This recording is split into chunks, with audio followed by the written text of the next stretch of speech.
stun for Moto1. H2K are showing up. People didn't really notice us because we don't have that big of a fan base, and we're just minding our business, trying hard and practicing really hard to perform as good as we can. Moto1 still wants to chase this out. No more kills for Ryu. Going forward, Whirlip is going down. Ryu with that godlike kill. Acquiring of Kazing, it actually turned up to be a really good team in the end. Kazing is gonna pick up another kill. They've done it. They've snapped Gambit Gaming's win streak and extend their own to 7 in a row. GG, well played. Hey, H2K, H2K. I mean, I was pretty happy.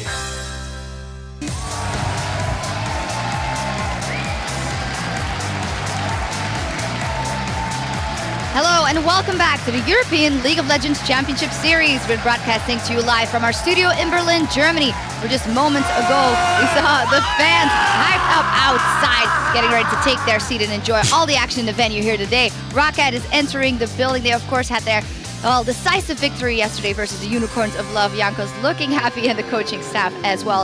And they're forgiven, checking if his glasses are clean. You know, you got to kill those minions with the utmost precision. So he's got to make sure that that is on point, of course. And they're the coach and Inrated also setting up for their game. I'm Evie Shock supporter, joined here on the analyst desk by 3 of the best junglers the European continent has to offer. Maurice Amazing Stuckenschneider of the Challenger Series Origin, Ilias Shuk Hartsema of Elements, and the Unicorns of Love is Mateusz Kikis Skudlarek. Welcome, gentlemen. Hey.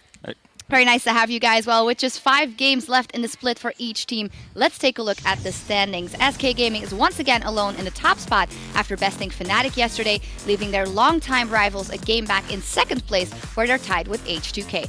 The Copenhagen Wolves and Gambit are locked up in 4th, with the Unicorns of Love rounding out the top 6 at 6 and 7. Amazing, you must be very happy. The Wolves howling away. They're really doing well, I have to admit. Yep. Well, we'll look at the postseason implications of the standings later on, but first, let's talk about the games from yesterday. Starting shook with the Copenhagen Wolves versus Elements. 5 Dragons, a Baron, 2 inhibitors down, and it still didn't work out for you guys. What have you guys identified as the problems? Like, we went into the game with like a certain plan. Like, we went in with a lane swap, but we managed to like die 3 people. Like, I got greedy, I went in, I died. Kalista got 3 kills. We somehow managed to get the Claw back in with like a Dragon Steel and team fights, and we were basically winning the game up until to the point where we started the last dragon, and then we just got aced on, and they finished the game. Yeah, you took over kind of in the mid-game and were able to slow it down, as what Elements likes to do. But you kind of buy into that as well, because you choose champions like Orianna, then the Jinx Orianna last week. Aren't you kind of setting yourself up to go late anyway? Yeah, we kind of set ourselves up to go with Jinx and Orianna to go for the late game. We had Corki, sorry. And Orianna is a great champion, I think, for mid-game and in late game, but early game she doesn't really apply that much pressure, so we had nearly to make up for that, kind of, but they still got too far behind, too far ahead for us to do anything early on. Yeah, a similar story for you guys yesterday versus Roccat, who came out with a Protect the Kog'Maw comp. Was it more the comp that threw you guys completely off guard, or what were the issues? Well, we were kind of expecting them to go hyper carry. We didn't expect them to go full Protect the AD carry team comp, and we just went too behind early game, made too many mistakes, and it was really hard to come back versus the team comp.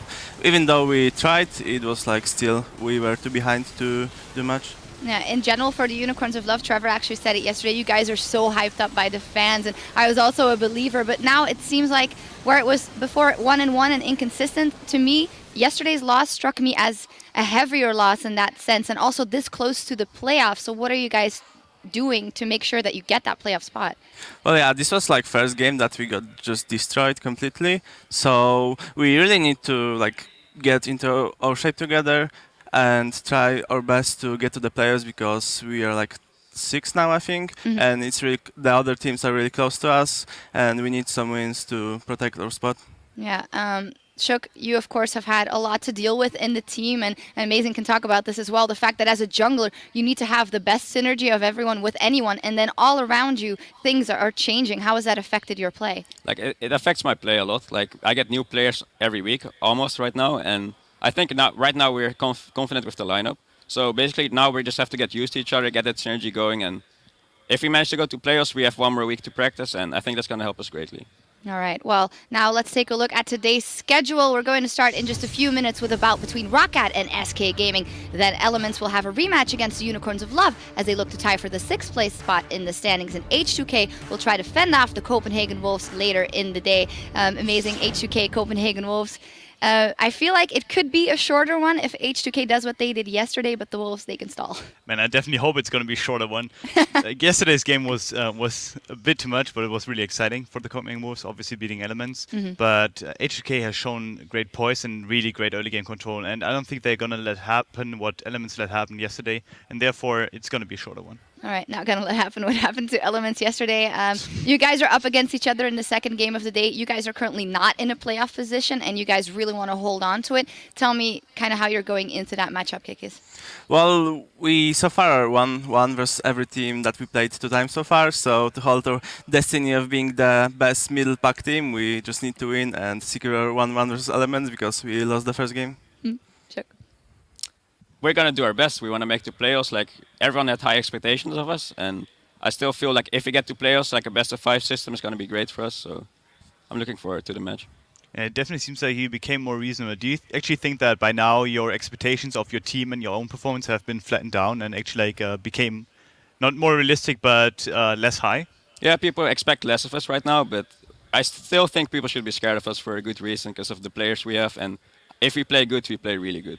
All right, well, we'll keep an eye out for that. With Amazing in the studio again this week, we're going to open him up to your curious minds. Tweet your questions for our guest analyst at LL Esports with the hashtag AskAmazing, and we'll see what you want to know later in the day. Is there anything you gentlemen want to ask Amazing? Yeah, Maybe I have one question. How to win games. I can explain that. Okay, then I have a good question for you. How is the Challenger Series?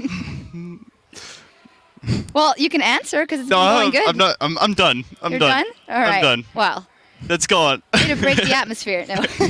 Well, thank you guys very much, and good luck in your matchup later today. It's going to be a good one. Thank you. All right, now it's time to get into our first match of the day between Roccat and SK Gaming. So we're going to send it over to the caster desk. Thank you very much, Shocks. A little bit of burns to start the day. My name's Trevor Quickshot Henry, alongside a man who can turn left, got complete control of Blue Steel and Magnum, and the double Windsor. It's Martin DeFicio Lunga. 100% done by me and only me. Well done. This guy here. Monte Cristo, I'm coming for you. All right, guys. As we focus on our first matchup of the day between Roccat and SK Gaming, both of these teams picked up wins yesterday, and both of them were in convincing fashion. Yeah, especially Roccat really surprised me against Unicorns. We knew it was going to be a fairly even match, and then suddenly protect the Woolite composition coming in from them. 30 minutes, and it was basically all Roccat. Well, let's start with the lineups. Roccat on the blue side today. It is, of course, Overpower, Yankos, Nuke Duck, Woolite, Vander, and their coach, Ducky. You've touched on the team composition yesterday. It is something that you could argue was a jugger more, protect the AD carry as the core. They put Woolite on that cog more. They put a bunch of protection around him, and they made it work. Let's take a look at that team composition and tell me what you liked and didn't like about it. Well, so what I like from Roccat here is how they seem to have identified, at least for this game, what the weak points are on the team. Because Overpower in that top lane, he's not been looking too good after he changed from the mid to top. He's not been doing well on carry champion, so I like how they put him on more utility focused, on like a tank, and say, okay, that's your job now, protect the rest of the team, don't carry on your own. And then you have this AD carry who has great mechanics, but also tend to be caught out many, many, many times. So you build a comp around protecting him. So even if he gets caught out, you might, or hopefully you're able to save him. And it did work against Unicorn. Yeah, it did. You know, we do have a little bit of footage of yesterday's game, and there was some debate going on whether or not having Woolite on the front line was a good or a bad thing. It led to his death a couple of times, but Roccat were able to actually get the lead and eventually close the game out. The big thing is that Woolite got caught a lot, but between every single time where he got caught, he managed to kill a tower or get like 1 or 2 kills for himself and the team. So had Unicorns been able to do this like all the time, it would have been terrible for Roccat. But because they were able, or they weren't able to do that, and Roccat could get these global objectives here, it did work. We saw the last team fight here. He died like instantly. Yes. And yet they won because they were so far ahead. Yeah, Overpower just ended up tanking for days. He was great, by the way. Can I just say, we have talked so much about Overpower being a weak link for Roccat up in that top lane. On Maokai yesterday, he didn't die. He went like 2-0 and 10. That was a great performance, and he did everything you need to do as a tank. So that was good. Well, he's going to need another performance like that again today when he's facing off against SK Gaming. one of the best top laners in the business. Let's take a look at their lineup, starting with Freddy, who will of course be Overpower's opponent, Svenskeren in the jungle, Fox in the mid lane, Forgiven AD carry, and Rated your support and coach of Inner Flame. This was a team that bounced back from that very bad level 1. Fnatic dove them up top. There were some greedy players and Rated tried to flash in for a kill, despite being down, what was it, 3-1, and having Huni on Rumble with like Sork shoes at 4 minutes. 3 kills, I believe, as well. I talked to Freddy just before we start here today, and he said, our plan yesterday was to not feed Huni. And then after level 2 or level 3, he was a 3-0 on Rumble. So that obviously didn't work for them. It did mean they had to kind of adjust a little bit. We saw them take a lot easier and slower in the early to mid game. They didn't go for all these auto turrets very fast. But then once Huni, the guy who had gotten all the kills, got caught in that mid lane, that was where SK really turned on the engine and just said, okay, kill him, take Baron, now we have the game. Yeah, it was great hearing on the post-match interview that Freddy was saying as a team they've been working on their vision. We have been highlighting the wards from SK a lot, and yesterday was the first time I really felt there'd been some growth in their team. If you look at the ward stats in the game yesterday, 119 in a victory, in contrast to 89 versus the loss in Fnatic. That's 30 wards difference in a 30-minute game. That is a lot of vision placed. And Fox went huge on that LeBlanc. He did. He was fantastic. LeBlanc, definitely his best champion and should be a target ban now for other teams, or at least first pick it away, because he's so good at also finding the right picks in a team fight and getting all the damage down and then allowing the likes of Forgiven to then clean up after. So good game from him. A little bit scary that Freddy, the interview yesterday, he said, oh, we realized we could upgrade our totem and get more wards now. Like after 3 or 4 weeks. So I really do hope that SK in the future, when it comes to new patches and they can adapt, that it goes a little bit faster for them, because they lost 3 games in a row where warding was a big problem. Now they seem to have picked it up, and they played around pink wards really well against Reignover's Rengar yesterday. Yeah, and also great usage of that greater Farsight Orb from Forgiven, spotting out the Baron. Right, before we get to picks and bans, let's hear how SK's Forgiven doesn't just have the best CS numbers in the league, he's a force when it comes to lane pressure as well. Forgiven will never back first from the lane, so if you will manage to win somehow 2v2 against them, it's really crucial to have good picks, to be able to trade them 2v2, I think. But against them it's really hard, and they try to punish as much as possible. Well, we'll have to see if they can deal with that Forgiven lane. Nobody's been able to yet, still averaging over 10 CS per minute across all the games. There was one game, Yanin and Kasing for H2K, where they managed to kill him on Caitlyn and win the lane, which basically allowed H2K to take over the entire game, because they took the bot lane tower, they went to mid lane, they did what Forgiven will always do against other teams, and that was one of the reasons H2K won. If Roccat can get 2 and 2 lanes, I wouldn't expect it, because Vanda and Woolite together has not been looking that strong in the dual lanes, and also Overpower struggled in a one-on-one. So I really feel like for Rocket's side, either you lane swap, or you really got to play aggressive early on in terms of your jungler, and you got to like try and gank these standard lanes if that's the case. It's going to be very difficult. Roccat have not traditionally had the best laning phase throughout the split. SK, on the other hand, have had one of the strongest. You broke down the 1-3-1 SK strat, and in playstyle and decision-making as a team, SK still doing the same things. Let's take a look how the picks and bans play out. Annie taken away for N-rated. We know he's still got Lulu to play with. Both of these mid laners favor the assassin, so I wouldn't be surprised to see Ari or further assassin bans. Let's run through this. LeBlanc taken away from Roccat towards Fox. Zed taken away from Nukeduck. That's 11 times banned in 14 games. Really been the target ban against Nukeduck on his side. I'm a little bit surprised about Annie. I don't feel like that's N-rated's best champion. It is definitely Lulu, and he often picks it over Annie as well, so I'm a little bit surprised about that one from Rocket's side. 2 jungle bans we obviously talk about here on 5.4, where Jarvan has received a few nerfs. It's about Nidalee and Rek'Sai, the 2 top-tier junglers in Europe. With them banned away, Lee Sin comes in suddenly for Jankos, feeling that's better than the now nerfed Jarvan. Well, first pick for Jankos. He has played that 4 times in the past. Not the greatest of statistics, but he's going to be a comfort pick. It's going to go get to champion he's been playing many times. We just said before how if Roccat wants to do standard lanes, they need a jungler who can really make plays in the laning phase or early on.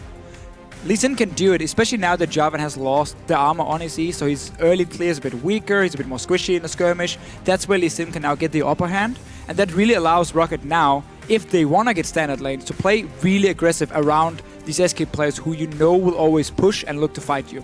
Well, we'll see if Roccat can make use of that. Jankos, once known as the First Blood King, not necessarily been the same level of performance this year, with champions like Lissandra up and available for that top lane. Freddy's actually opted to go for the Gnar. Svenskeren locking in his Rengar, so there's a lot of ganking power, a lot of engage power as well from that Gnar, but taking their time, both of these teams. Yeah, we have seen Sven go for Rengar whenever Nidalee and Rek'Sai were gone. So no real surprise from his side. Does of course mean he's going to be slightly weaker before level 6. Another opening for Roccat then to try and punish it. Do what Fnatic did, not the last time, but the first time SK and Fnatic faced each other, where we saw Rainova and Rek'Sai be really active between level 3 and 4, basically, where Sven normally likes to just sit back and farm and don't really want to assist any lanes that early. Well, Roccat lock in their Corki and Maokai. Overpower going to the tree that gave him success yesterday. Gonna be a little scared for this Woolite Corki against a Gnar as the game progresses. Not the strongest of tank killers, but when Woolite's not been running these super late 80 carries, Roccat have put a few wins on the board. So yeah, maybe that's the catalyst. And the reason they take Corki here and also the Maokai is because Roccat is now looking to lane swap it. They know Forgiven is of course going to take Graves whenever it's open. So no surprise on that side, they expected it. Instead, you put Corki in a lane swap and you leave him on his own and he gets a level advantage. And because he scales as an AD carry so well on levels, level 6, level 11, of course, with their rank 2 Rockets is huge for him. So by putting Corki in a side lane on his own in the swap, they will set themselves up for a very good mid game on their side of Roccat, which is something SK always liked to dominate. But that's through lane control and not like quick rotations around the map. No, it's take a tower at a time, then you go top lane, take another tower. So Roccat is really setting up for a potential swap. You definitely do not want to go into a Nami Graves lane. That's not going to work. So interesting to see that if SK were looking or were expecting the lane swap as opposed to going for Lulu, which we have seen from N-rated several times in the past. Gonna go for the disengage from Nami. Yeah, we haven't seen Nami in a while. No, honestly. definitely not. With this support meta, support roaming meta, we've seen Nami's just too weak at roaming around. Her ganks are not very effective. She cannot invade the enemy jungle and deep wards, so it's a pick basically designed for N-rated who likes to stay with Forgiven only. Well, we do see Twisted Fate has been locked in for Nukeduck. Okay. Deficio, you highlighted how important the laning phase and how important getting an advantage early was going to be for Roccat against SK Gaming. And the very first Destiny from Nukeduck could make or break the game for a struggling Roccat team. And this used to be one of the main picks for Nukeduck when he was in his prime, go all the way back to like Season 3 for Lemon Dogs. TF, it was basically a must ban against him, unless you could do like the Shen Kassadin combo that people discovered were pretty OP. But for him now, the reason we haven't seen TF as well in a long time is there's been all these champions who can just jump him so easy, like a Jarvan. I mean, what is TF's going to do? Yeah, he has a flash, but once that one is blown, you just jump him anyway with the Jarvan after and he's dead. So there's been so many ways of like getting onto that TF. Now with Rengar being the only champion who can really dive to him, and if you play wisely around pink wards, you will spot that Rengar coming in time and you can move around it, might even be able to lock him down with like the likes of the Maokai, kick from Lee Sin, and obviously the Lantern as well from the Thresh. So there are a lot of tools now for Nukeduck to stay alive in the fights and instead impact the map in this early to mid game where we know SK want to go for the towers. If they are pushing too far up, you TF ulti in behind them, that's a kill for you. Well, pressure's going to be on Roccat. They have the ingredients to make aggressive plays, and we'll need to see whether they can do it. 2 weeks ago, they played against H2K, and it was Rockat's passiveness that cost them that particular game. They can't afford to play that slow. Let's touch on SK's team comp. It is something that's kind of got flavors of last year with that Nami support, Orianna middle. There's a lot of team fighting power from that pick. Yeah, very, very strong 5-on-5 team fight and some pick potential just because you run the likes of Rengar, Graves even as well as an AD carry here. But very team fight focused. And Orianna in the mid lane, while she won't have any problems laning against the Twisted Fate, she won't really be able to apply pressure to him either, which will allow for Nukeduck to push out the wave and then potentially go to one of the side lanes with his ulti. And that's really going to be the big deal. If this Twisted Fate can stop SK from fast pushing the side lanes, then that's the tactic for Roccat to stop it and shut them down and instead go to late game where we haven't seen too much from SK before. Well, we'll see what Roccat can or cannot do. You guys jump on Twitter, vote for who you think will win. Hashtag ROC win or hashtag SK win. Just to remind all of our viewers, wrong yesterday. 5 for 5 in incorrect Shame on predictions. You guys. It was a day of upsets as far as fans were concerned. SK versus Roccat. We're loading onto the Rift. And for Roccat, a team that is 5-8 on the standings, the amount of breathing room a win over SK would buy them cannot be put into words. But it's up to them. Their team comp, while I think it will scale relatively well, I prefer SK as the game goes a little later, especially the way SK plays. They seem to force their will on their opponents more frequently. That's true. As long as the map is open for them to do it when they can split up, SK will take control. But the thing is, when you look at the two comps, especially late game, Maokai, I love Maokai into Graves, because Graves is such a short-range AD carry. You will always get in range with your W and lock him down, and he's not designed to kill a tank either. So suddenly Forgiven, later on in the game, it will be hard for him to have an impact in the team fights, and it's going to be more about this Orianna pick, who of course needs a lot of time to scale up. We've seen Froggen play it a few times, and it's always been the same. You don't do anything for the first 20-25 minutes. Once you have 2, maybe 3 items completed, then you start really dealing some damage. So that opens up for Nukedog here to be so active on this Twisted Fate. It's also a completely different style of champion to what we're used to seeing Fox on. He's played Kassadin, Zed, Ari, Cassiopeia, LeBlanc. These are all champions that are, I would say, more aggressive than an Orianna. That Orianna tends to be a little more utility focused, a little bit more reliant on your teammates and your positioning. So we'll see how Fox can handle himself on this different style. But a lot of love for Freddy in the top lane already. Oh, see him on the ward. Vander, can they force a flash maybe? I think they can. The Flay connects. Insta-flash. Well, eventual flash. Early advantage. That should give Freddy a little bit more difficulty in the laning phase. Yeah, we mentioned how Roccat really wanted to lane swap with their comp, and that's why they took the Corki and Maokai in the second rotation, knowing Grace was going to come from SK on their side. So they do get the swap with deep wards and of course the lane ward to see that Freddy's sitting. And I've said this before, and I'm a bit sorry for Freddy. I said it yesterday because I called him greedy for farm.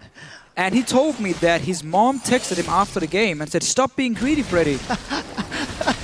But I might have to say it again today, because he is a guy who doesn't care about dying in the laning phase if it means he gets like 2 or 3 waves of farm, and that's the way he likes to play. So he's always getting a CS advantage, but he might give up some gold for the other team. And let's see what he does today. This is a good start for Roccat. They got the freeze.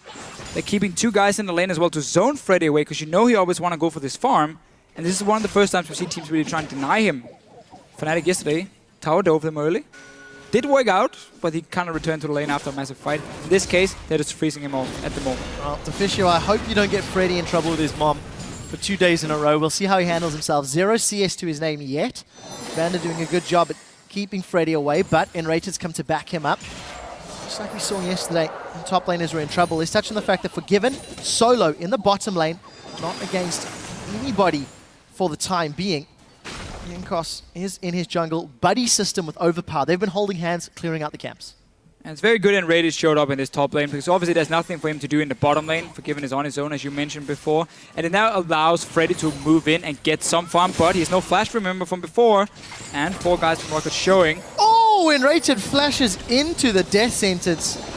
I got a little more excited than I needed to, Deficio. No kill threat there, but good shot from Vander. He's on the board.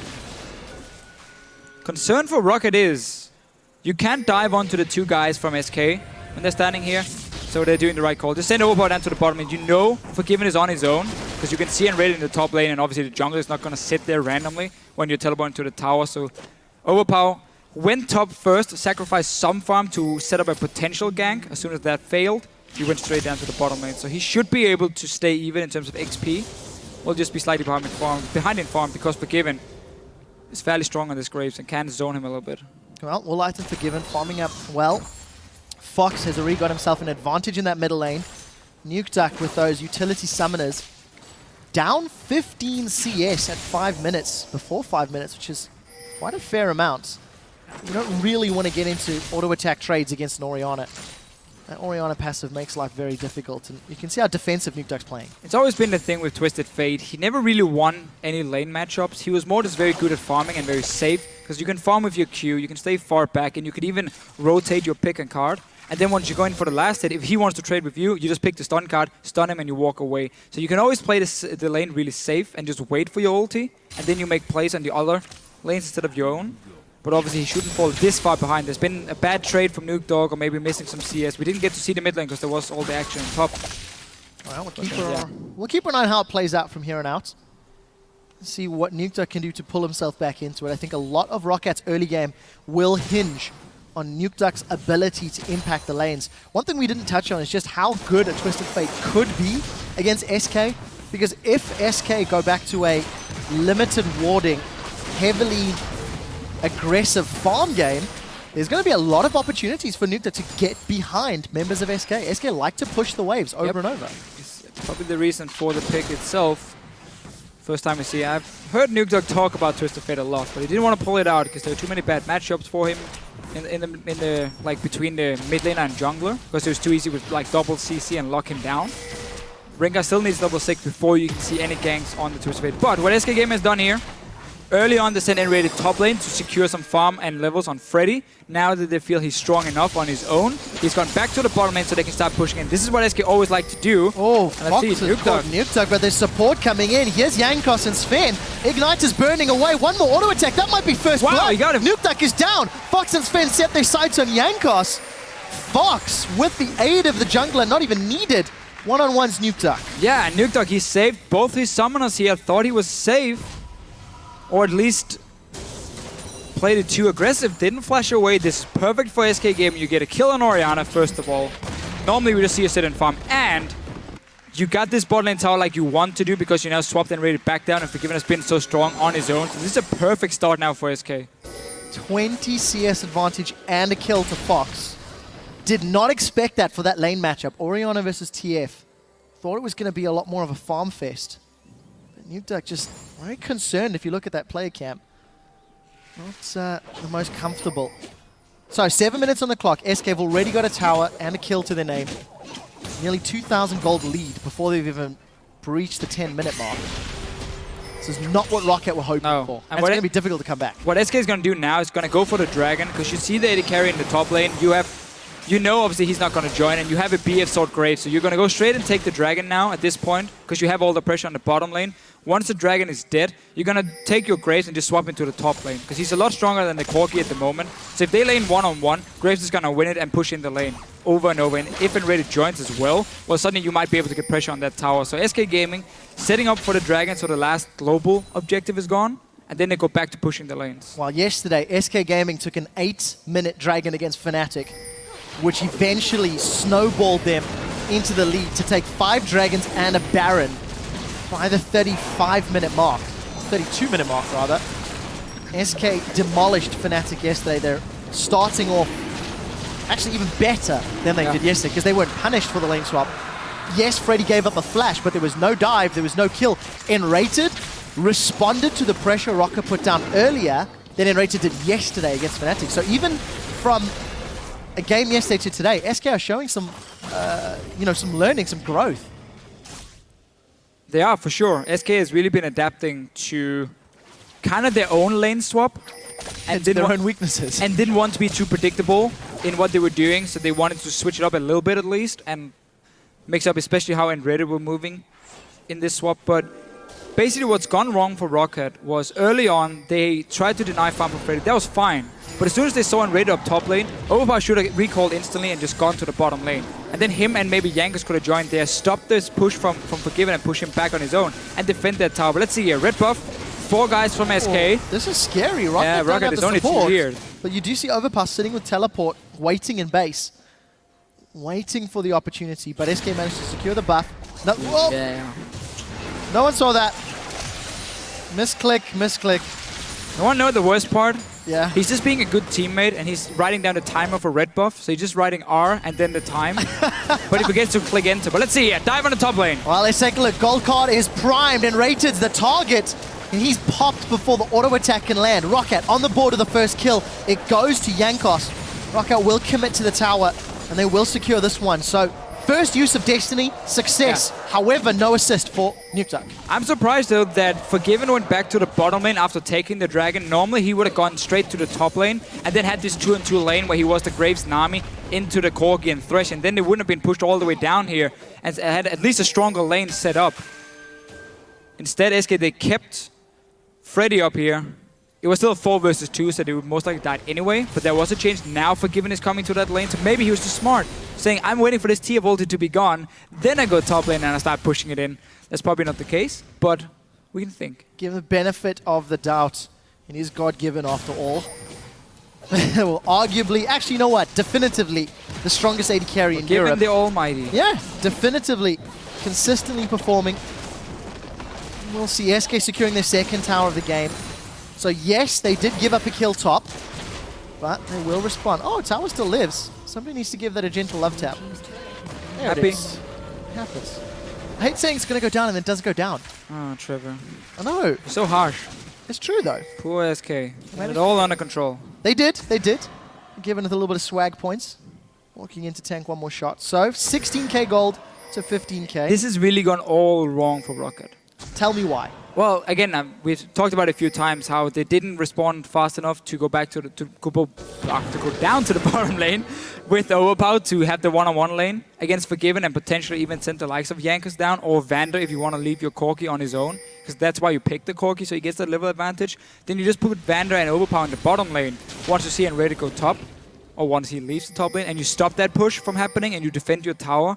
You basically extend the lane swap and you don't allow SK to do what they're doing now, where they get a fast bottom lane tower, then a dragon, then they swap top lane, because again, they play Graves. He's one of the best AD carries on just one BF sword.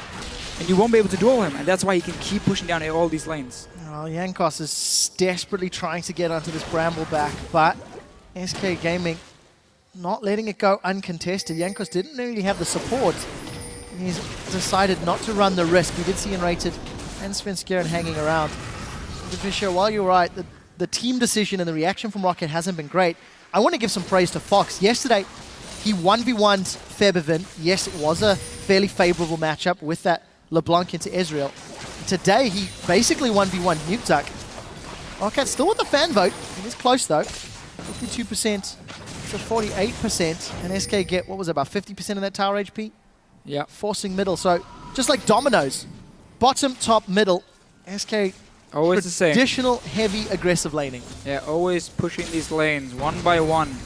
You kill them, and when you play Twisted Fate, if you start losing your auto turrets, the range where you can ulti suddenly becomes a lot smaller. Because if you're forced to sit back in your tier 2 towers, you won't be able to reach further than probably the river. And that means suddenly if someone is having a fight in, let's say, the top lane, it's going to be tough for you to get up there in time and join in, because you have a lot less room to work with. You basically get pushed into a corner when you play against SK and they get these outer turrets fast. And suddenly your mini-map just shrinks. It becomes so much smaller and you have only 2 towers to wait for. You can maybe, if you're lucky, get 1 jungle camp, but you might not even be able to get it if SK is just keeping the pressure on you all the time. So you suddenly don't really have a lot of room to make plays on, where SK won't be able to react in time. Even against the Twisted Fate ulti, SK should be able to move from the likes of a mid lane to the top lane in time to turn it around. Well, we'll find out if SK can make that work. Destiny is available for Nukeduck. Got himself a needlessly large rod, as well as the makings of that Morellonomicon, so he's going to have a lot more burst than the previous ultimate usage. But they need to find a lane, they need to find a target that they can jump onto. Freddy doesn't have a lot of MR, despite having 1,600 HP, and look at the setup. Praise to Freddy here. SK Gaming are playing around where Forgiven is on the map. He's now on the bottom side, which means all the wards gets invested on the bottom side, because that's where you're strongest, that's where you can make the plays. So Freddy, knowing that there's 0 wards on the top side of the map, and he hasn't seen anyone from Roccat in a while, does not decide to keep pushing out. Instead, he realizes there's a high chance of multiple guys being there to kill him, so he goes back to the Crooks, he waits for the wave to come back to him, and he now stays alive. Yesterday against Fnatic, it was him who kept pushing up lanes and got killed by Reignover a few times because he did it. Now, changing it up, Freddy is no longer greedy. Well, not today. Well, not today. CS with his opponents. And we do see SK with all of that control in the bottom lane. And the early advantage, going to secure their second dragon before 14.5 minutes. So Fisher, you touched on how SK play around Forgiven. They did the same thing yesterday as well. Once they got those towers, Forgiven was pushing down and SK were investing their vision, was investing their resources. Hey, it works. When you got a guy it's almost like it's the strategy. Yeah, definitely works out in their favor. It is the reason they're the #1 team in Europe at the moment after beating Fnatic yesterday. They do it so well, and it's tough for the other teams to respond, because if you're not strong enough to fight anyway, how are you going to stop this push, and how are you going to stop SK from getting down all these wards that they will place on whatever side Forgiven is at, and then suddenly he's safe. And now Freddy sounds like Cape first. Yeah, touch on some of the other items. Wolight's got that Trinity Force completed, Morella Nomicon, as well as Rod of Ages for Nukeduck and Overpower. Forgiven working towards That's how you this farm, eye by edge. the way. You ulti the wave and then you buckshot and that's it. Now you're done. I wonder if that means we're not going to see anything happening for the next few minutes in SK's playbook. Yeah, I think you're right there, Trev. Don't know what gives it away, though. No, I'm not sure. Let's touch on the Sunfire Cape. We see Nas going different builds relatively often.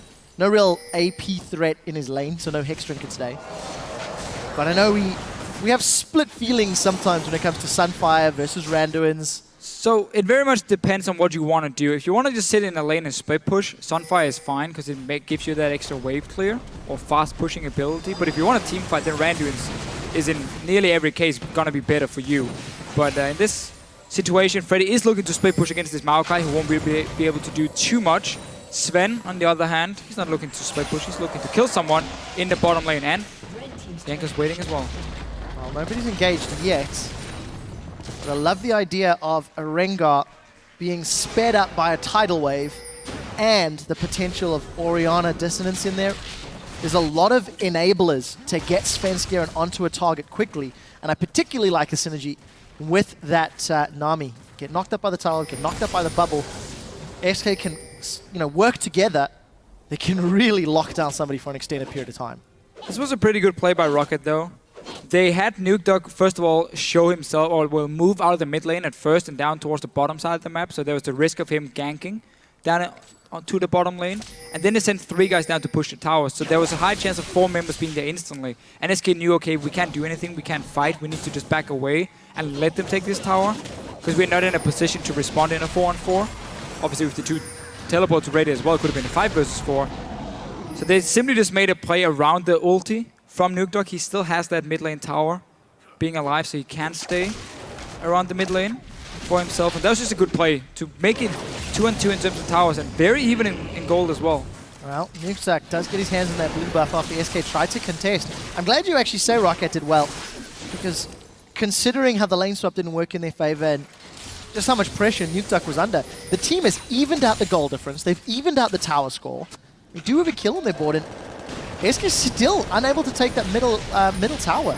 Yes, they've not committed resources in a while, but a few minutes ago, SK did have 3 members trying to push the middle lane down. So all credit to Roccat for slowing this game down and clawing back the gold deficit they'd given up. It's been really good for Nukeduck that despite him dying, he could get that large rod on the first back, allowing him to basically instantly wave clear with his wildcards on the wave and just defend it on his own. Now, he will go down at some point. Once SK go for the real push, they will take that tower. But he still managed to hold off on it for quite a while. Hook just missing on Svenskeren. But now SK got the last tower, and yes, they're even, or somewhat even in gold, but still the 2 dragons to 0, that's going to be the big problem. Well, Freddy is in Mega. Nah, it's about to time out. Here comes support. Mini Nah gets booted backwards as he hops over the wall, flashes past the jungle. And we do see Roccat collapse. What will it cost them? Kill on the board for Woolite. Destiny comes out from Nukeduck. SK behind as well. Will be happy for the trade. There is Overpower plus Nukeduck coming in. Bubble doesn't connect. Tidal Wave goes out. Gold cards onto Enrated. Here comes Woolite. That's a huge shockwave, but there's not a lot of damage to follow it up. Roccat with 2 quick kills, and they force SK away. It's a trade of 3 kills for 1 tower. And Roccat now is going to push this mid lane with all 5 guys. That's going to be another tower. That was a nice play, honestly. Yes, they gave up that mid tower because they went 5 to get overpowered or get Freddy down, but then they knew we have the ulti from Twisted Fate, we have the teleport, we can chase onto the remaining guys from SK, kill them, and also get a tower and trade it at least. So here, this is a setup all planned. I mean, you know at that time if you go 5 to the top lane, the enemy team can push mid, but this is just such a nice setup. Nobody gets caught really by the tidal wave. Nukeduck dances around it. You blow up and rated first. Good shockwave, but just not enough damage here. You've already been caught out and you're in a 4 versus 5. And it was a defensive shockwave at the same time. Everybody in full retreat. To be fair, Woolite went from 100 to about 40% HP. Had collateral, had additional damage come down, maybe got a kill. So Roccat, they do trade 1 tower for 1 after the fight. However, they lost an additional tower a few moments before. 20 minutes on the clock. Roccat looking not too shabby. Especially now that Nukeduck's got himself an Hourglass. So those sort of, dare I say it, Messiah plays are a possibility where he can just destiny in and hourglass out. SK has already gone down to this dragon though. Third one for them if they manage to pick it up. This is a game where they have improved. They are investing more into pink wards and setting up for objectives beforehand. And if you come and face check, well, tough luck for you. You will get caught out by the likes of a Rengar. But for Svenskeren to get the right engage against a Twisted Fate and potential pink wards, that's going to be tough. And instead, we can't see Roccat just start. Well, let's see what Nukeduck can do. Gold card catches Freddy's. Should go Mega Gnar shortly. Will it be enough? Dragon number 3 secured for SK. What is Freddy doing? He's tanking up 4. But again, it's the sacrificial Brit to secure a global objective. SK, can they defend their inner turrets? What Roccat keeps doing is trading kills for objectives here now. Have to be careful, Svenskeren is going in. Oh, there's the kitty pounds. We just get overpower melted. We do see the kickback as Svenskeren is knocked over the wall, but Roccat are split. They've lost 2 since taking Freddy down. Forgiven's getting run down from Woolite, and Forgiven still survives. Woolite's got no more mana. Forgiven so close to going down, but they defend the tower. Yep. They get themselves 2 kills, and I can't get over how quickly Overpower went down. And also they got that dragon now, 3 for 0 in terms of dragons. He's gonna have the 5th one very soon in this game. And SK Gaming, despite giving up a few kills here and there, have kept the goal lead. They've played their style, got these outer turrets down. Defending first, and Roccat is tanking the tower, and you just see the ball delivery system. Svenskeren in, Overpower gets pulled back, he gets blown up. He's not tanking, he only has like a Rod of Ages at this point. And Jankos tries to make the play, goes down as well. So 2 quick kills now for SK. Defend the tower, as you mentioned, and more importantly, got that dragon, which just gains more and more value simply by getting closer to number 5. Now, once you get that aspect of the dragon, SK already had strong team fights. You get that 12% AD and AP. Additional move speed, etc. It's just going to allow them to run circles around Roccat. I love the engage. It's actually something that we saw once Rengos was sort of released. The invisible cat shockwave, lion shockwave, whatever you want to call Rengar. It worked out well. SK not falling for this one. Roccat with the risky Baron. Forgiven's nowhere to be seen. He's in the bottom lane, Deficio, but Roccat, how long will they stick on this objective? I think they can stop it with 4. I mean, you're standing in the Baron pit against a shockwave. Death Cap is completed on the Orianna already, and we're gonna see a fight. Well, let's see what happens. Freddy's been caught in shockwave. Down, Nukeduck gets nuked. In the background, Freddy's dropped before he can go Mega Gnar. Overpower's looking for some targets, but he's been left alone. Big crit comes down from Woolite, but nobody else continues the fight. It's 2 members of Roccat down as SK look to chase Roccat away. SK were able to fend it off, but the fight's not over. In Rated, what can you do? Tidal Wave is available as he gets hit. We do see the attack dissonance dropping Vander. Attack comes out. Collateral damage ruins Woolite's day. And SK Gaming trade 1 for 4. Forgiven's not done. Gets an auto attack out, and all of a sudden SK have got priority on Baron. This is such a fit Orianna already with that Death Cap coming in at like 21 minutes for him. You completely avoided that somewhat weak early to mid-game. Orianna stage, you've gone to late game already with the early kill. See what Roccat can do. Nukeduck is here and Jankos has Smite ready. You want to try and steal it? He should be allowed to. Freddy's trying to zone him away. 2000 HP on Baron. Sonic Wave comes in. Baron gets secured by Twisted Fate. Actually, that's a lie. It's Svenskeren that's killed. Forgiven grabs Baron. Nukeduck's going to be held up for a second or 2 longer, but it's not going to be enough. SK, more kills and Baron, despite a valiant attempt by Jankos and Nukeduck. So what Roccat tried to do is a thing we have seen teams do against SK beforehand, where they don't like think about warding the Baron, and you can like sneak a 21, 22 minutes one. That's why they started, but this time Freddy was in the lane with his ward here, so he placed it down and he spotted, okay, they're doing the Baron. And then with 4 guys nearby, especially the Orianna is going to be huge if you are caught in that shockwave near the Baron itself. Nukeduck is, sadly for him, going to be the target, and he just gets popped instantly. There's so much damage here, and SK of course can keep fighting. Not enough damage left from the side of Roccat. Baron did a lot to them. They're going to end up dying for it. I kind of like the try because SK in the past has shown that they sometimes forget to ward the Baron.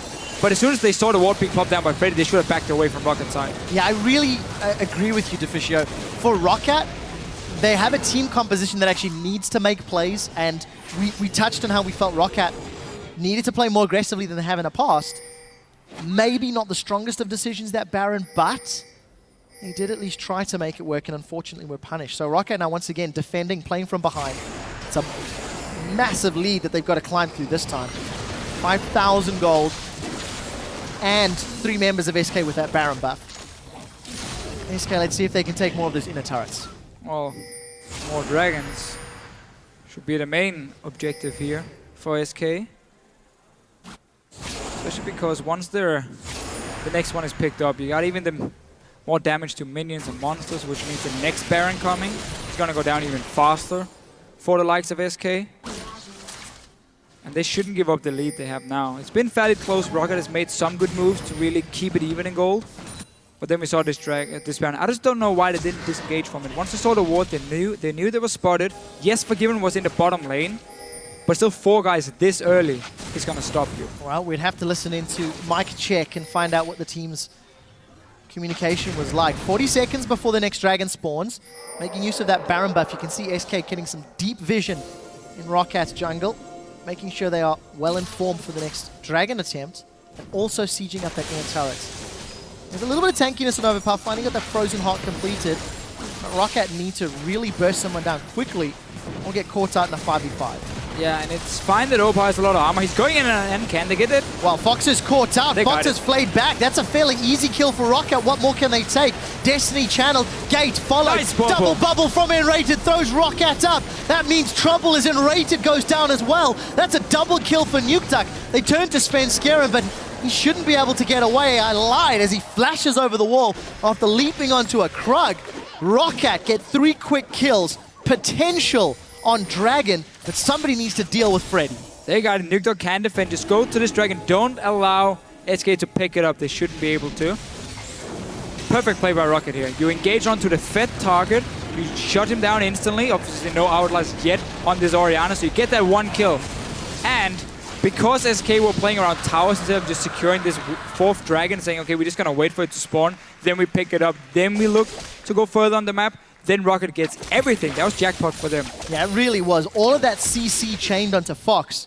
Roccat very, very clearly focusing down the main threat in that particular engagement.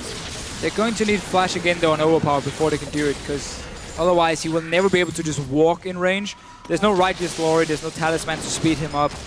Unless maybe he can go for Home Guards and then try and teleport behind. I would really love to see that when you're playing Twisted Fate. You get Home Guard on your top laner, so you have 2 guys who can engage very, very easily onto the enemy team if SK tries to do what they did before. Because remember, SK has a fairly low range composition when it comes to sieging on a tower. So they will always be caught very close to Rockat's turrets and then be in a bad spot for a potential fight to start if we see like a teleport coming in or if we see the Twisted Fate ult. So interesting to Fisher. You know, after the Baron is secured, I felt SK might want to siege. You kind of highlighted their focus was going to be Dragon, and it was sieging that cost SK. They grouped in a lane, and it was the engage from behind with Nukeduck that allowed Roccat to clean up the fight. And if you go a few minutes earlier in the jungle, it was Overpower teleporting behind SK that allowed Roccat to win another fight. So for Roccat, it is a flanking maneuver. It is a, you know, multi-directional threat that they need to look to do, and we'll see whether or not they can find more opportunities, or if SK is going to be wiser. I mean, SK's still got a 4K gold lead, so yeah, they're still in ahead. charge. They got a 3 dragons, but the flanking here is another reason why Nami, as a support, has kind of fallen out of favor, because there's so many options now with these like teleport home guards, or junglers like Rengar maybe who can sneak in from the side and then jump you, where Nami's ulti is fairly hard to place properly to stop and engage. If we have the team engaging from 2 sides, Nami can only disengage on one of the sides. He has to pick, okay, do I want to try and shut down maybe the Twisted Fate coming in here with his ulti, or do I want to go for this Maokai who's teleporting from the other side, because again, her tidal wave, it doesn't cover like a monsoon all the way around you. So it's tough for her to find the right angle to disengage for her team. And that's really something Roccat can use to get onto the Orianna, get to the Graves in this backline here and just blow them up. Outlast is completed now though, so it will be a bit tougher this time around. We'll see whether or not Fox can find those targets. Shockwaves, maybe even more impactful than Twisted Fate's Destinies in team fights. Because we've seen what a 3000 elo Shockwave looks like, and we've seen what a 30 elo Shockwave looks like. And it really can be such a game breaker for your whole team fight. And look at the rest of the damage from SK. Yes, there is AoE from Graves. It's mostly single target. Anyways, we'll get to that in a moment or two. Baron spawning in 30 seconds. SK had set up some vision in the pit. Roccat doing the best they can to clear it out. No upgraded trinkets with the exception of Vanda on Rocket's side, but on SK, Freddy has got himself that greater stealth totem. Again, he learned last week that it works it's out. pretty gold efficient. So go for it. Overpower should do the same on his side. Then you run double sidestone, 3 sweepers, and you have so many wards at your disposal basically to, whenever you want to contest any kind of objective, you can completely ward up around it. Like SK can set up now. They're starting it. The wards have shown this Baron is being started. Twisted Fate coming in as well, and teleport. We're going to get a fight. Well, let's see whether Roccat can make it work. Destiny's revealing. Svenskeren is spotted. They've turned their attention to Gnar. Freddy's caught out. Death sentence lands. Jankos forces Sven away, and they're going to focus Freddy down before he can go Mega Gnar. Numbers advantage for Roccat, but they expended a lot. The shockwave whiffs! 30 it doesn't elo. hit anybody! That's a 30 elo shockwave for sure! Svenskeren and the rest of SK trying to get away. The Flay doesn't connect. This is turning into a comedy of errors. There's not a lot of abilities are catching, but Roccat have found the second kill. They're continuing to chase. Bubble throws up Woolite and Overpower. Nukeduck throws up the wild cards, and that makes it Rated go wild. Flash forward, the Tempest, the Cripple, the wild cards, another kill. Sonic Wave into Resonating Strike, and Jankos secures kill number 4. Roccat have clawed back the 6,000 gold deficit and are looking at Baron. And that was such a smart decision by Roccat. They were looking once the teleport came in and Nukeduck could pop his ult. They were saying, like, where are we going to go? Oh, there's a Gnar right now who's not even close to getting Mega Gnar. We can engage on him. He's fairly squishy at this point before he gets it. I know he's full tank, but we can take him down beforehand. They kill him. Sadly, though, Forgiven is not going to let you just take a Baron for free. He will get an inhibitor for it. Overpower's going to look from that's not your gate, Forgiven, but you can dash through it if you like. Flashes over the wall. Overpower's chasing. There's a lot of armor and hit points. Ranged. Destiny's quickly becoming available for Nukeduck, but I think the movement speed of Forgiven and the support of Svenskeren will allow him to get out. Let's see if Nukeduck wants to go. Destiny thrown out. They're going for this one, Deficio. Gold card connects. Wild cards do not. Overpower jumps onto Sven. There's a teleport from Freddy. Over-aggressive play from Roccat. Will it work? The Death Sentence hits. Vanders held Svenskeren in place, and Overpower is tanking up SK Gaming. Sven's managed to flash away from the backline as Overpower gets cold. The flash, the Overpower does get killed. Woolite gets killed. There's too much happening to Fisher, and Svenskeren, he's stealthed up. Showing himself. There we go. He will get caught out. It's not done yet. Wow, SK are now chasing Roccat. They're in trouble. They've got no inhibitor. There's minions in them pushing down towards the base. Fox forced to Hourglass out. How far can SK go? They don't have Forgiven with them. Freddy's going to carry on the chase. I look forward to hearing how you break this one down to Fisher. But Freddy's going to carry on. Let's see. Boomerang slows Jankos out, but he's going to ward hop over to the red buff. Mega Gnar throws the boulder. Jankos, Sonic Wave. Take the dragon, Freddy. Are we going to crunch over? Freddy's just going to throw the rock, and SK grab dragon number 4. So, I got confused and tongue-tied. Do explain exactly what transpired in the last 2 minutes. Well, my good man. Once we get the replay at least. One thing I did notice was Woolite, he's a man who likes to jump in for the kills. As the AD carry, ended up killing himself. And once we get the replay, we can see if that was the main reason Roccat lost the fight. They went very aggressive first. Teleport came in from SK as well. A lot of chasing back and forth here. And now, 4th dragon. So, ulti coming in here. So Nukeduck, he chooses Forgiven. Missed the first wildcard, and now they can't really get onto Forgiven after from Overpower, so he chooses Svenskeren. This is fine for now for Roccat. As long as they kite back, focus Svenskeren here. Just kill him. You don't have to dive deep, because right now, Overpower is zoning 3 guys on his own. Forgiven is only hitting the tank. Just kill Svenskeren here, and then you can start backing away or looking at what's the next target. Once Overpower dies, though, Woolite thinks that he wins the fight by killing Forgiven. That's not how it works. You still have to deal with this Orianna, and now your AD carry is gone for no reason. If you just focus on the Rengar itself, back the way you would have been 5 versus 4, and would have been a very different fight for Roccat. Instead, SK Gaming, especially with an extremely fit mid laner, can play in the fight. Yeah, props to Enrated landing bubble after bubble as they chase through to punish Roccat. Forgiven was out of mana as well. He wouldn't have been able to chase anything. He would have been forced to basically say, okay, unless you guys are standing right in front of me so I can auto-attack you, that's the only way for me to deal damage. And yet Woolite decides it's better for him to trade one-on-one between him and Forgiven. Definitely disagree on that one. Well, I think you have to ask questions of Woolite's positioning. We've definitely been saying it over the last few weeks. He got the kill. Decision making in this he got game. He got his man. He did. This one was more decision making. Okay. Saying, okay, I'm gonna jump in. 1 versus 4. I don't care. I'm gonna kill this guy. Maybe he just want to ruin his KDA. I don't know. Worth 3-2-3. Woolite 5-2-9. We're at 35 minutes on the clock. The gold that SK had earned themselves has been once again melted away. Roccat are even. They're 3 towers to 5. The only scary thing is the next dragon is dragon number 5 for SK Gaming. And truthfully, SK have had much better control of the pit. Around the dragon for sure, yeah. But the thing for Roccat is, we have seen it a few times already this game. When they're the ones deciding the fight, I mean, that's always the problem about a Rengar. Rengar is great when it comes to creating picks and like setting up kills for your team, but he's horrible if you engage onto Rengar. He doesn't add anything. Or then maybe he can try and jump from the bush and lock down an AD carry, but it's super hard for him to do. And he's still, despite building tanky, a fairly easy target for a late game AD carry to kill. So, what Roccat can do is if they're the ones starting it through teleports and the Twisted Fate ulti, they can easily choose the targets. Let's say, oh, is there a Mini-Gnar who's not even close to Mega-Gnar? That could be our target if Freddy's split up from the team. Or can we get onto the back line and then also eliminate what Svensson can do on Rengar by simply starting the fight yourself? So Roccat definitely has the tools to keep winning. Yeah, it's something, we haven't really touched on too extensively. Is just how Nukeduck's Ultimate Destiny will reveal Svenskeren when he goes for through the hunt. He's going to reveal Stealth Champion. So yesterday, we saw SK play around pink wards to effectively counter over Reignover's Rengar. Today, Roccat have the tools to counter Svenskeren, but it's been more Rockat's aggressive plays to claw back what SK has done. And SK, I think they've lost their momentum. With the exception of Control of Dragon, SK are not necessarily as in control as they were during the laning phase, during the first 10-15 minutes. Well, we normally don't see SK go to late game. It's all about winning in mid game for them through lane pushes and not straight up team fights.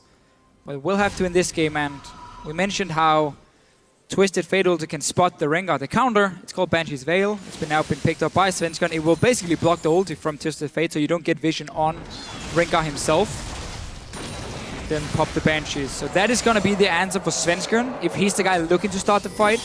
But he can still get collapsed on fairly easily. You just jump down as a TF, and if you do have the time, your wildcard first pops the Banshee, then you throw your stun after. Well, look at that goal graph. SK managing to climb themselves in the lead ever so slightly, and then lose it, and then ever so slightly lose it.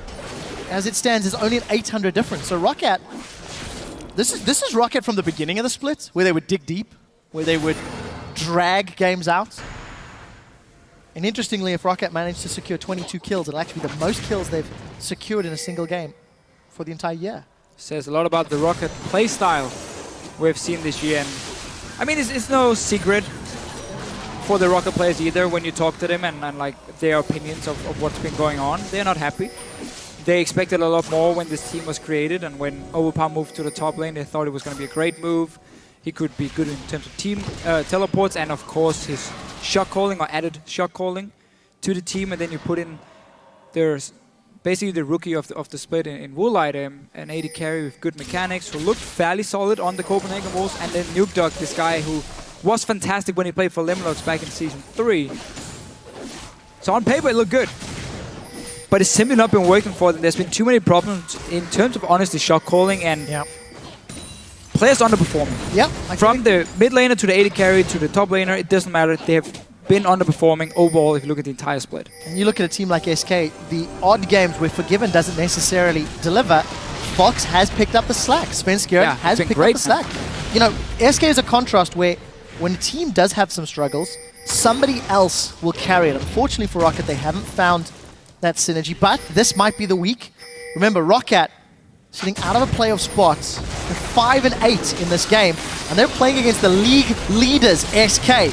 Overpower gets caught out, but the Lantern does save him. Collateral damage was thrown out from Forgiven, so cooldown used. Roccat now need to decide, do they want to engage? Dragon is up. This is for aspect of the Dragon. Destiny has been channeled from Nukeduck. He's trying to get in on the side lane, but he's a little split up. Where can Overpower join the party? The ward comes out. Dragon secured. That's gone to Svenskeren. SK Gaming have got the aspect. Overpower once again in the thick of things. Jankos pulling a few members. It's only the tree that's caught by the shockwave, and Roccat are in full retreat. They do not want this engage. Death Sentence catches Freddy, but that's not the one you're looking for. Woolite and Nukeduck in full retreat, but it's not going to be enough. Wildcards rings across. SK's health bars, 2 members of Roccat are down. And honestly, fairly anticlimactic fight with SK getting 2 kills. The 5th Dragon, and most likely the Baron. It almost felt like Roccat was surprised Dragon was spawning because they didn't move for it before and didn't try and fight over the walls being placed. So SK Gaming was standing there as 5, took down the Dragon before the fight even broke out. And that was, again, simply SK being faster than Roccat, and then when you see the Twisted Fate not getting a proper ulti for Nukeduck's side, so he doesn't get to the back line. We saw the overpowered teleport as well. He didn't get to the back line either with that. So because it almost felt like you were surprised Dragon were coming up, you couldn't set up proper control around it and get the right engage, and that just put you in a terrible teamfight situation where you had to now hit on a Mega Gnar and of course the Rengar, who when they get to be the front line can't do enough to protect Orianna and Graves. And I want to call back to what you mentioned with the previous Dragons SK had secured. They were always going to take down minions and monsters faster. They have shown very clearly their objective was focused around the Dragon. Now let's see what can happen. Here comes Nukeduck. They caught Foxen and Rated out of position, and Rated does manage to get the bubble, but Freddy is a massive Gnar. He jumped into the fight. Fox is the first one down. Woolite trying to lifesteal off the minions. Nukeduck forced away. Tidal Wave, we'll see if that can connect. Vander's been dropped by Forgiven in the mid lane. Let's see exactly how that transpired, but the bubble works. And Rated manages to finish Nukeduck. Overpower gets shut down. 3 members of Roccat down. SK in a 4-on-2. They're looking to close the game out. Baron empowered minions, Aspect empowered champions. They're on the Nexus turrets, and this is for game. I really like this support 1-on-1 from Rated here against Nukeduck. And wow, another one for Forgiven. Another kill on the board. 6, 2, and 5. Forgiven sold his boots. He picked up the Zephyr as his final item. Going to use all that attack speed to melt the Nexus turrets. SK Gaming, 11-3. Take down Roccat. Retain control of the European LCS. I think that was a harder game for SK than they would have expected beforehand. They had a great start. The lane swap went in their favor. They got these early towers down. And Roccat still managed to find ways of getting back in the game. They always try to keep it even in gold. We had some fairly good team fights here. But the Dragons, the first one picked up at 7 minutes. SK is the team in Europe who gets the fastest first Dragon. This game, or in this game even was the same. faster today. Yeah, this even week. faster than their normal average. And that was really the key for them. Always just wait for these Dragons to spawn, play around them, and then the last one. Still surprised that Roccat were not in a better position to fight for it. Yeah, I think if you look at all the teams in Europe, SK have got the strongest Dragon decision making. Them and H2K.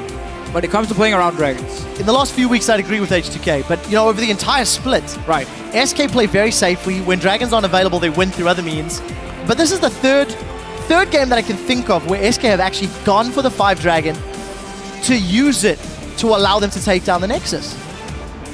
And I think Roccat this week have performed better than they have every other match leading up to week 7. I agree. It's looking better for Roccat compared to what we've seen in the past, but a game like this now for them, you were about to take out SK Gaming, and the reason that was going to be so important is because you're fighting against Elements, Unicorns of Love, and the likes of Giants, fighting for that last playoff spot, because Copenhagen Wolves now are a few wins ahead of you, and obviously Gambit is above the Copenhagen Wolves, and so on. So it's between like 3 or 4 teams, and Roccat is one of them, of avoiding relegation, number 9 and number 8, and of course getting into playoffs as the last spot. They are number 6 in the standings. Being so close now to beating SK Gaming, a game where you normally would look at the schedule and say, okay, this is not the one where we are going to get closer to playoffs. No, we just ignore that one and look instead at the games against Elements and maybe Giants or whatever. These are the ones we need to win. You were so close. Yeah. Really, really annoying feeling now for Roccat. It must be heartbreaking. If you look at the standings, Roccat were 5-8 coming into this game. They're now 5-9. Giants have 9 losses. MYM have 10 losses. If MYM or Giants pull off some upset wins, they could get ahead of Roccat. Roccat are by no means safe. And remember, 7th position on the standings gets you a spot in the summer split. 8th and 9th is promotion tournaments. So for a team that at week 1, we heard the players saying, look, we're expecting to be top 2, top 3. Very harsh realities, very harsh realities. But, we are being a bit overly negative. I think Roccat, they put up a great fight. They had a team comp that was not reliant on getting to the late game. They made decisions. The Baron call, you could argue, was bad, but they made the call.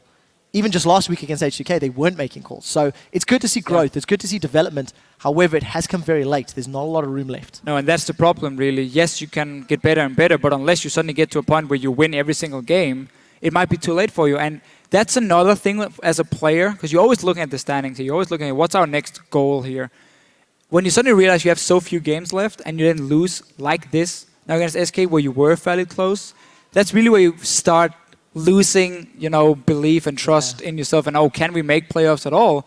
But for Rocket's side, they have to look at this week and say, we were playing better. Yeah. We kept it even in terms of gold for such a long time. Use that next week when we're not playing SK Gaming, and we will pick up more wins. Well, next week, SK Gaming will be playing at the IEM World Championships. 2 They're weeks. looking in good form. At the moment, we'll need to see if SK can do Europe proud. But to break down that match, let's hand it over to Shox at the analyst desk. Thank you so much. Quick shot, ready to break things down here with Amazing, starting with the beginning of the game and the lane swap. Good concept by Roccat, bad execution. Yeah, they started off pretty well by forcing a flash onto Gnar pretty early. So they basically had the setup to contest Gnar's XP gain that he's trying to get when he's basically in 1v2. But they didn't set up the freeze properly. And when they actually tried to make the play happen, they were not decisive as decisive as they should have been. Therefore, Gnar still got the XP, was healed by Nami, and they basically got through the lane swap without issues, which shouldn't have happened if you forced someone early.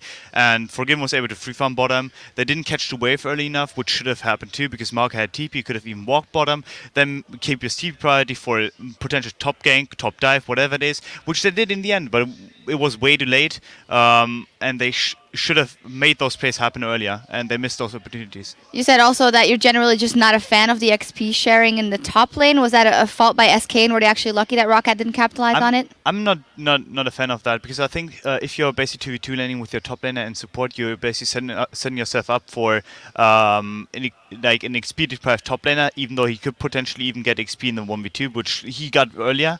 So he should have just based, take the hit, and then go, because the freeze was actually set up at some point for Roccat, so the wave was pushing into Roccat 24/7 anyways.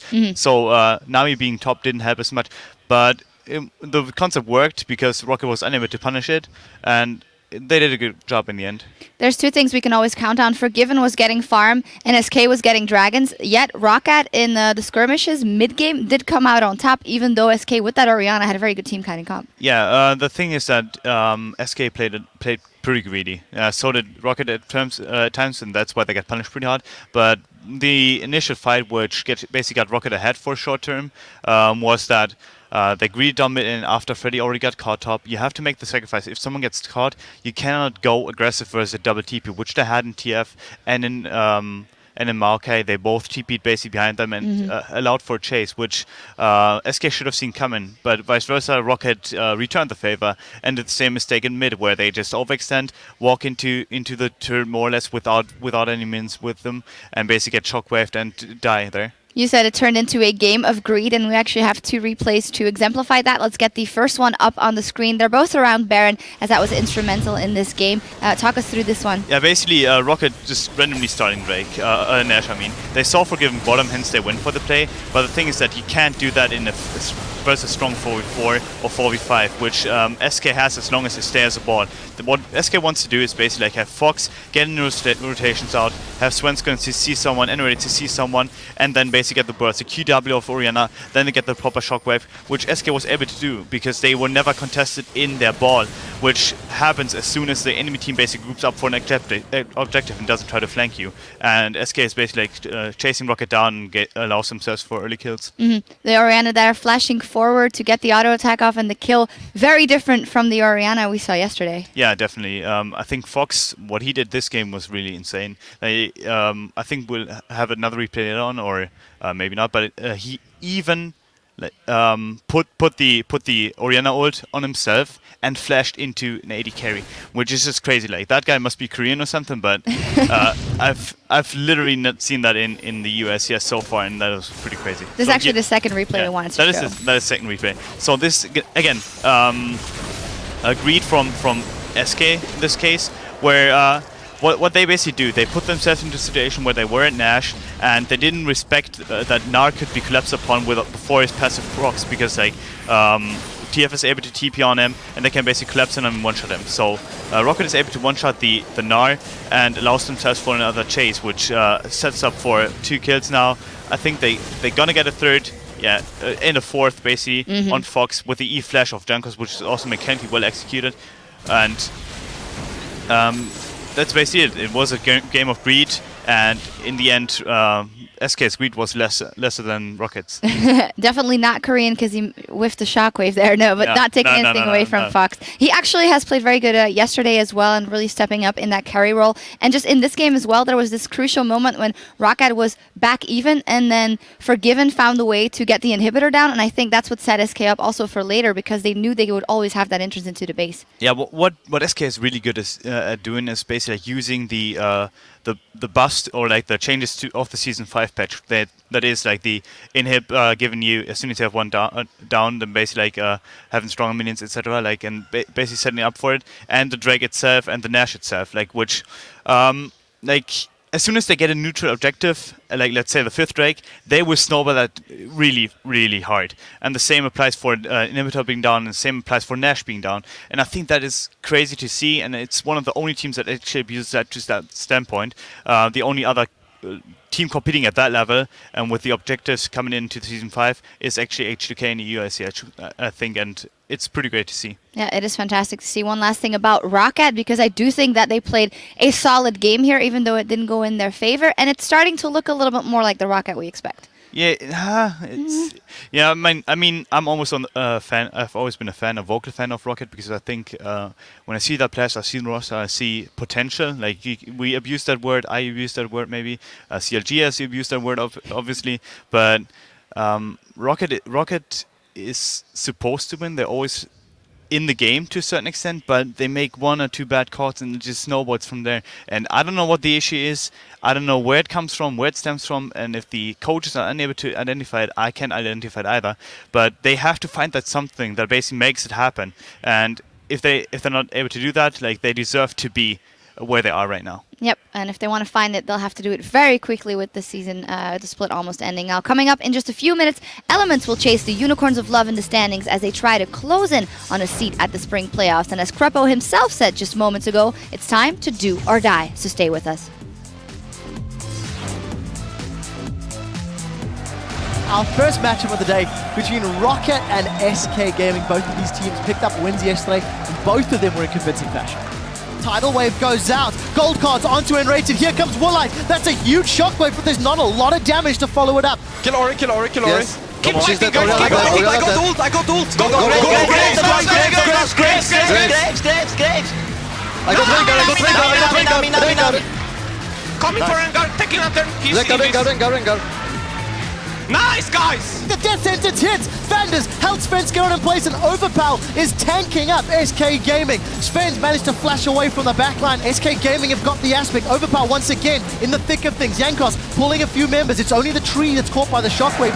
SK Gaming retain control of the European LCS.